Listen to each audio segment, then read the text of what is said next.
Selamat malam, saudara-saudari dalam Yesus Kristus. Selamat bertemu kembali dalam renungan malam. Ye shall receive power, atau engkau akan menerima kuasa, oleh Ellen G. White, tanggal 10 September 2025. Mari kita berdoa. Bapa kami yang di sorga, Allah pencipta langit dan bumi, laut dan segala isinya, satu-satunya Allah yang benar, yang kami sembah selalu melalui anak-Mu Yesus Kristus. Kami bersyukur dan berterima kasih atas penyertaan dan perlindungan Bapa sepanjang hari dalam setiap aktivitas maupun pekerjaan kami. Pada saat ini, kami siap mendengarkan firman-Mu. Mohon karuniakan Roh Yesus Kristus dalam hati kami, sehingga dapat mengerti firman-Mu dan menghidupkannya dalam kehidupan kami sehari-hari. Besertalah dengan kami sepanjang malam ini, ya Bapa. Kami persembahkan doa ini di dalam nama Yesus yang adalah Tuhan dan Juru Selamat kami. Amin. Renungan malam ini akan dibacakan oleh Bapak Nemani Singarimbun. Kepada Bapak Nemani, kami persilahkan. Selamat malam. Bacaan renungan kita pada malam hari ini berjudul Daud. Inilah perkataan Daud yang terakhir, tutur kata Daud bin Isai dan tutur kata orang yang diangkat tinggi, orang yang diurapi Allah Yakub, pemazmur yang disenangi di Israel. Roh Tuhan berbicara dengan perantaraanku, firman-Nya ada di lidahku. 2 Samuel 23 ayat 1 dan 2. Keterangannya, siapakah yang dapat mengukur hasil dari tahun-tahun kerja keras dan pengembaraan di antara bukit-bukit yang sepi?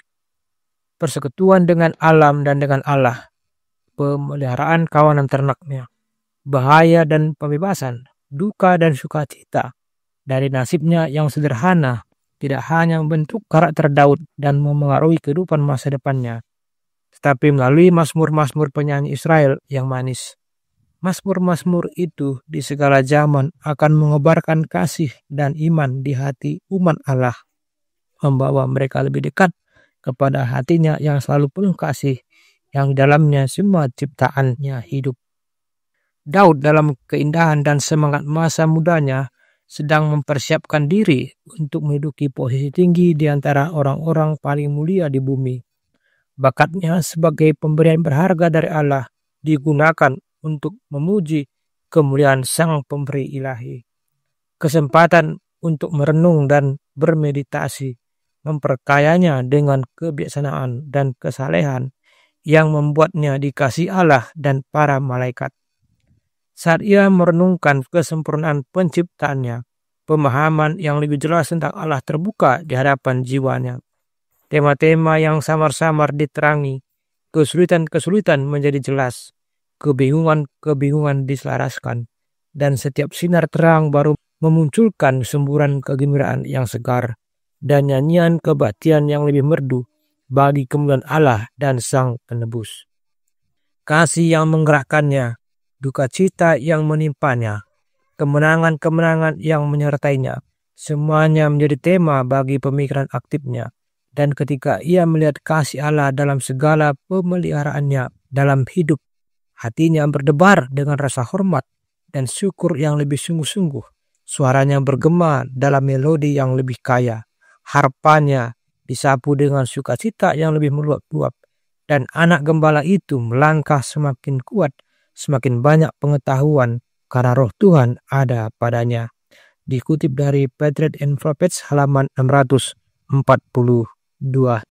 Demikian baca renungan kita pada malam hari ini. Terima kasih. Terima kasih atas penata layanan Bapak Nemani. Tuhan Yesus memberkati. Saudara-saudari dalam Yesus Kristus, kisah tentang Daud sudah biasa kita dengarkan. Namun, kita disegarkan kembali melalui renungan malam ini. Masa muda Daud adalah seorang gembala di Bethlehem yang menunjukkan keberanian dalam melawan singa dan beruang serta diurapi oleh Tuhan untuk menjadi raja menggantikan Raja Saul yang tidak setia. Ia dikenal karena imannya yang kuat, keberaniannya mengalahkan Goliat saat menjadi gembala di bawah pimpinan Roh Tuhan dan kemampuannya memainkan kecapi. Daud memimpin bangsa Israel selama 40 tahun, dikenal karena keadilan dan hikmatnya, tetapi juga mengalami dosa dan pengampunan Tuhan. Ia meninggal di Yerusalem dan dimakamkan di sana.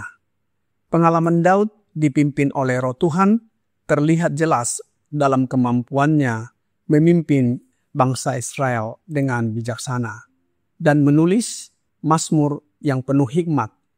Meskipun ia juga seorang manusia yang mampu, tetapi juga berbuat dosa, namun akhirnya dia bertobat. Di dalam renungan malam, Ye-Shall Receive Power, halaman 262, paragraf 3 berkata, saat ia merenungkan kesempurnaan penciptanya, pemahaman yang lebih jelas tentang Allah terbuka di hadapan jiwanya. Tema-tema yang samar-samar diterangi, kesulitan-kesulitan menjadi jelas, kebingungan-kebingungan diselaraskan, dan setiap sinar terang baru memunculkan semburan kegembiraan yang segar dan nyanyian kebaktian yang lebih merdu bagi kemuliaan Allah dan Sang Penebus. Dalam perenungan tentang Tuhan dan pekerjaan-pekerjaannya, daya pikir dan hati Daud berkembang dan menguat untuk bekerja baginya. Ia setiap hari memasuki persekutuan yang lebih intim dengan Tuhan. Pikirannya terus-menerus menembus ke dalam hatinya, mencari tema-tema segar untuk menginspirasi lagunya dan untuk membangkitkan musik kecapinya. Melodi suaranya yang kaya tercurah ke udara, bergema dari bukit-bukit, seolah merespons sukacita nyanyian para malaikat sorga. Ia menjadi alat Roh Kudus. Hubungannya yang mendalam dengan Tuhan yang telah memprosesnya sejak muda, mazmur-mazmur tersebut lahir bukan dari keinginan pribadi atau ambisi raja, tetapi dari perenungan dan pengalaman yang diinspirasi langsung oleh Roh Tuhan. Mazmur dan pujian Daud merupakan sarana pendidikan bagi kita sekarang ini. Selama bertahun-tahun penantian dan bahaya sebelum menjadi raja, Daud belajar menemukan penghiburan, dukungan, dan juga di dalam hidupnya bersama dengan Tuhan. Roh Nubuat di dalam buku Education, halaman 152, paragraf 2 berkata, ia belajar bahwa hanya dengan kuasa Allah ia dapat naik tahta. Hanya dengan hikmatnya ia dapat memerintah dengan bijaksana. Melalui pelatihan di sekolah kesulitan dan kesedihan, Daud mampu mencatat bahwa ia menjalankan keadilan dan penghakiman bagi seluruh rakyatnya. Dalam hidupnya yang dipenuhi Roh Allah, Daud dapat berkata bahwa firman Allah ada di dalam lidahnya. Ayat inti di dalam 2 Samuel 23 ayat 1 dan 2 berkata, inilah perkataan Daud yang terakhir, tutur kata Daud bin Isai dan tutur kata orang yang diangkat tinggi, orang yang diurapi Allah Yakub, pemazmur yang disenangi di Israel. Roh Tuhan berbicara dengan perantaranku, firman-Nya ada di lidahku. Dalam renungan malam, Ye-Shall Receive Power, halaman 262, paragraf 4 berkata, kasih yang menggerakkannya duka cita yang menimpahnya, kemenangan-kemenangan yang menyertainya, semuanya menjadi tema bagi pemikiran aktifnya. Dan ketika ia melihat kasih Allah dalam segala pemeliharaannya dalam hidup, hatinya berdebar dengan rasa hormat dan syukur yang lebih sungguh-sungguh. Suaranya bergema dalam melodi yang lebih kaya. Kecapinya disapu dengan sukacita yang lebih meluap-luap. Dan anak gembala itu melangkah semakin kuat, semakin banyak pengetahuan karena roh Tuhan ada padanya. Roh Tuhan ada pada Daud. Ia melihat kasih Allah dalam segala pemeliharaan dalam hidupnya. Bagaimana dengan kita saat ini? Apakah roh yang sama menjadi bagian kita? Di dalam Mazmur 18 ayat 36, Raja Daud berkata, "Engkau juga memberiku perisai keselamatanmu, dan tangan kananmu menopang aku, dan kelemah lembutanmu membuatku hebat." Tentang hal ini, Roh Nubuat berkata di dalam buku Special Testimonies to Ministers and Workers, halaman 25, paragraf 2. Kebenaran bekerja melalui kasih dan menyucikan jiwa merupakan hak istimewa dan kewajiban setiap anak Allah untuk memiliki pemahaman rohani. Jika kita adalah anak-anak terang, kita hendaknya hidup dalam terang sebagaimana Kristus berada di dalam terang dan bersaksi di hadapan dunia, di hadapan para malaikat dan manusia, bahwa kebenaran memiliki kuasa untuk mengubah karakter manusia dan membuat manusia mewakili Kristus. Bersama Daud, kesaksian kita hendaknya adalah, "Kelemah lembutanmu telah membuat aku besar." Oh, kiranya kita memiliki persepsi ilahi dan mampu menghargai kekudusan dan kesucian kebenaran yang keluar dari bibir Kristus. Oh, kiranya kesan yang permanen dapat tertanam di hati semua orang. Saudara-saudari dalam Yesus Kristus, Raja Daud sebelum meninggal di dalam kehidupannya, dia mengingat betapa besar kasih Allah di dalam kehidupannya. Betapa besar kerinduannya untuk tetap berada di hadirat Allah. Semuanya ini dapat Raja Daud katakan oleh sebab dia percaya akan Allah satu-satunya yang hidup di dalam kehidupannya. Dan juga kita ketahui bahwa nantinya dari keturunan Daudlah akan lahir Yesus, di mana Yesus juga menyanyikan mazmur-mazmur ketika dia bekerja di petukangan ayahnya.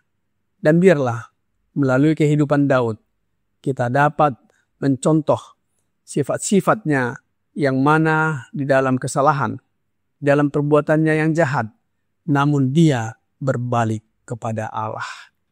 Kiranya renungan malam ini membawa pembaharuan bagi kita. Tuhan Yesus memberkati. Mari kita berdoa.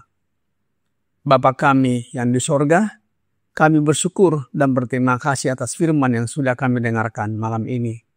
Biarlah kami senantiasa bermazmur bagimu sama seperti Daud dan mengingat kebaikan-Mu dalam hidup kami. Kuasailah lidah kami agar tutur kata yang keluar dari mulut kami setuju dan sesuai dengan kehendak-Mu. Oleh sebab itu, ya Bapa, mohon karuniakan Roh Yesus Kristus dalam hati kami, agar kami tetap setia kepadamu dan tabiat kami diubahkan menjadi sama dengan tabiatnya. Banyak dosa dan pelanggaran yang kami lakukan, ya Bapa, ampunilah kami. Kami persembahkan doa ini hanya melalui anak-Mu, Yesus Kristus, yang adalah Tuhan dan Juru Selamat kami. Amin.